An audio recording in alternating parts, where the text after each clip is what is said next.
Olá, eu sou o professor Márcio Miguel e vamos falar sobre a Inconfidência Mineira e a Conjuração Baiana.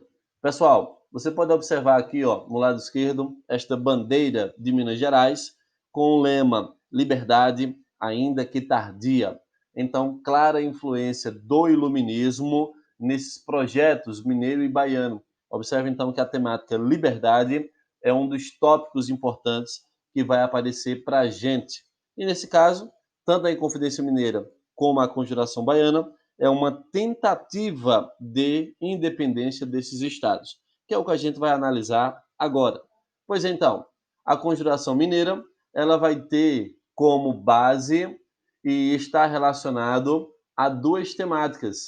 A primeira seria a diminuição da produção de ouro na região e segundo, a uma política fiscal colocada para esses grupos.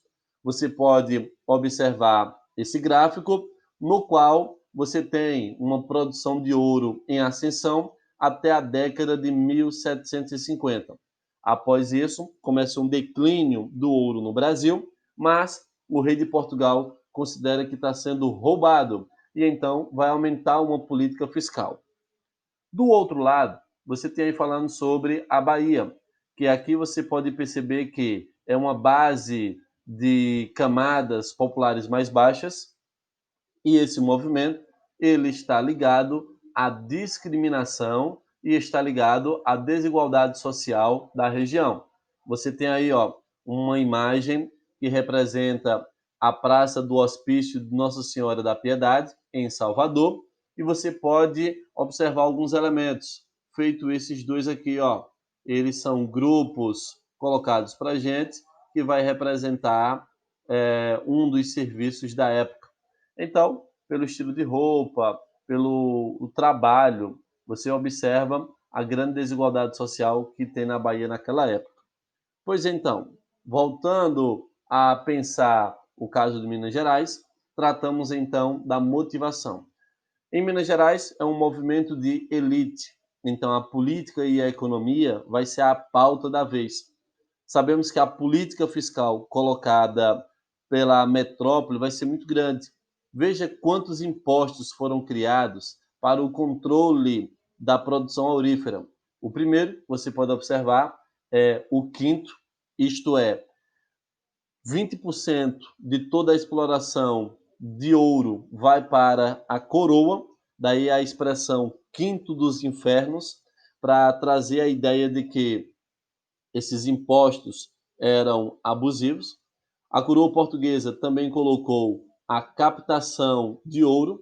Essa ideia de captação seria a cobrança de impostos pelo número de bateias ou escravos. Pessoal, bateia é uma peneira que as pessoas ficavam na beira do rio procurando ouro. Então, o rei tentou também colocar imposto sobre essa galera que procura ouro de modo aleatório, e não só para quem tinha as minas de ouros, que aí acabou pesando para os escravos. Outro tipo de ouro vai ser chamado de finta. Esse tipo de cobrança, ele fixava uma produção anual de ouro e com base nessa produção, o governo tirava uma porcentagem. Tentando minimizar a quantidade de roubo ou contrabando de ouro, foi criado a Casa de Fundição por volta de 1719. Era obrigatório você derreter o ouro e transformá-los nessas barrinhas que você pode observar na imagem. Era uma forma do governo cobrar os seus impostos e evitar o contrabando do ouro, já que o rei acreditava que desde 1750 a produção do ouro no Brasil não estava diminuindo, ele estava sendo roubado. Então, essa acaba sendo ali um dos pontos colocados para a gente. Em relação à Bahia, você pode ver que a motivação para este movimento vai ser no campo social. Então, você pode aí tratar desses modelos para a gente.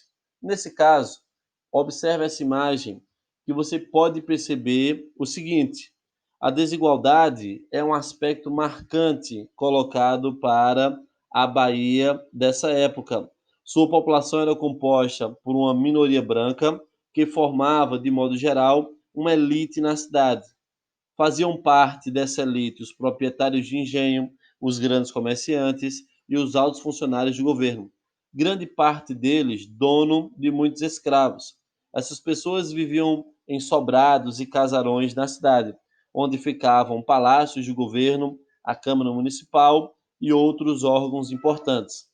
Na cidade mais baixa de Salvador, onde se encontrava o cais, o estaleiro e a alfândega, residia a população mais baixa. A maior parte era negra, de origem africana e escravizada. Residiam também pessoas livres, muitos mestiços e brancos pobres. Então, fica claro aí a desigualdade social que existia em Salvador. Beleza? Pois então, a partir daqui, a gente começa a pensar sobre a fonte de inspiração desses movimentos. Você pode observar do lado esquerdo que a independência dos Estados Unidos, a Revolução Americana, acaba sendo um dos marcos para a elite mineira. Ora, a elite mineira começa a pensar: nos Estados Unidos, eles conseguiram a independência e se livrar da colônia. Então, seria possível a gente fazer a mesma coisa aqui na América. Do outro lado, a conjuração baiana, ela vai se ligar ao movimento da Revolução Francesa, no qual a gente viu que tinha um grupo dos jacobinos, isto é, as pessoas mais pobres, lutando por direitos e conseguiram subir ao poder. Então, observe que elas são frutos do seu tempo e elas recebem influências marcantes de acordo com os seus gostos. Se Minas Gerais é uma elite, então ela vai procurar uma influência baseado nisso, que vai ser a independência dos Estados Unidos. No caso da Bahia, a galera vai receber essa repercussão da Europa, no qual os pobres estão lutando por direitos e que eles conseguiram subir ao poder. Então, a Revolução Francesa acaba sendo um dos marcos. Outro ponto importante é pensarmos os participantes.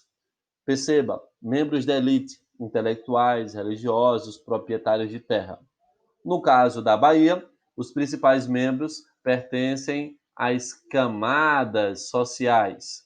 E essas camadas sociais mais baixas acabam sendo fixadas para a gente como artesãos, militares de baixa patente, escravos e ex-escravos. Sobretudo essa galera que vive na cidade baixa de Salvador, como foi pontuado. Então, você percebe até na organização da cidade essa desigualdade social. Outro ponto importante que a gente deve perceber são as ideias defendidas. Então, você comparando a conjuração mineira e a conjuração baiana, você pode perceber que ambas desejavam a independência de Portugal. Então, as marcas deles serão o modelo de república. Em ambos os casos, você vai ter a república como o norte.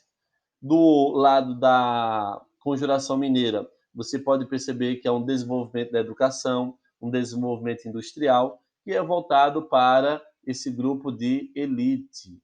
Já no caso da Bahia, você percebe que a desigualdade social, fim da escravidão e o livre comércio é uma pauta muito forte, porque a gente está retratando o caso das camadas sociais. Então, é fruto de cada interesse e de cada grupo. Outro ponto que a gente pode pontuar vai ser como é que o governo vai atuar nesses dois casos. Galera, tanto na conjuração mineira quanto na baiana, a postura de Portugal é implantar uma devassa. O governo vai querer investigar esses casos. Lembrem, devassa é você fazer uma investigação minuciosa para tentar entender como esses processos estão funcionando. Então, a gente pode pensar o caso de Minas Gerais primeiro. Nós temos o seguinte: em 1788, um ano antes desse movimento acontecer, mudou-se para a região de Minas Gerais o português Luiz Antônio Furtado de Castro, o famoso Visconde de Barbacena. Esse novo governador da capitania tinha como objetivo executar cobrança de impostos. Existia um imposto na época chamado de derrama. A derrama seria fixar uma quantidade de ouro explorada por ano, e se não batesse a meta de exploração de ouro, o povo iria pagar por essa diferença, porque o rei julgava que estava sendo roubado. Então, essa cobrança da derrama preocupou demais a elite mineira. Então, começa uma investigação minuciosa sobre essa elite mineira. Em março de 1789, aparece o Visconde Joaquim Silvério dos Reis. Ele era um integrante do grupo que estava desejando a independência de Minas Gerais, sendo que ele tinha muitas dívidas com o governo. Em busca desse perdão das dívidas, o Joaquim Silvério dos Reis, ele denunciou ao governador de Visconde Barbacena o plano do levante que vinha sendo articulado na capitania. Então, 34 pessoas foram presas e duas devassas foram abertas. Uma em Vila Rica, que era a capital, e a outra no Rio de Janeiro, que era a capital da colônia, tentando investigar todos esses processos. E aí o desfecho, a gente pode observar que foram as pessoas presas e julgadas, algumas cumpriram penas curtas, outros condenados ao exílio, e somente o Tiradentes foi executado. A mesma coisa aconteceu na Bahia. Pessoal, mesma coisa. Sabemos então que o governo ele abriu uma devassa para tentar entender como esses movimentos iriam funcionar, e nas investigações eles chegaram a alguns nomes. Ao longo de todo o processo na Bahia, 41 pessoas foram presas, porém, as prisões foram bastante seletivas. As autoridades centraram suas atenções nas pessoas das camadas mais baixas da população, evitando envolver no ato punitivos os representantes da elite baiana. Um desembargador, na tentativa de desqualificar a conjuração, chegou a afirmar que o movimento era uma simples revolta de mulatos ou de homens de baixas condições sociais. Então, fica aí claro que eles tentaram poupar os membros da elite e acabaram trazendo como pena principal essa ideia das camadas sociais mais baixas, e para eles sim, condenados ao açoitamento. Nós temos as prisões e alguns condenados à morte. Nesse caso, nós temos aí dois pontos a analisar. Primeiro, a morte de Tiradentes. Ele foi o único representante que foi enforcado e teve o seu corpo esquartejado, e suas partes foram expostas em estacas no caminho de cada levante. Galera, você pode observar essas duas imagens que, pintadas posteriormente, acabou trazendo uma ideia toda sobre o modelo do enforcamento de Tiradentes.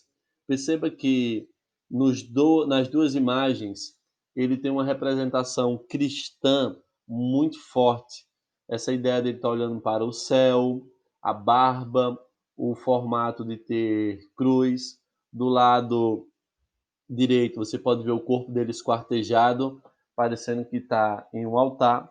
Então, toda uma simbologia cristã colocada para eles. A mesma coisa a gente vai pensar as figuras das representações baianas. Seus corpos também foram esquartejados e parte deles espalhados pela cidade. Seus filhos e descendentes foram considerados malditos até a quinta geração. Então, nessa época, aparecia o que nós chamamos de morte exemplar, que era para servir de exemplo às demais. Então, nos ficou muito claro que tanto a conjuração mineira quanto a baiana, elas tinham o objetivo de declarar a independência, mas nos dois movimentos ocorreram denúncias e eles não passaram da fase conspiratória.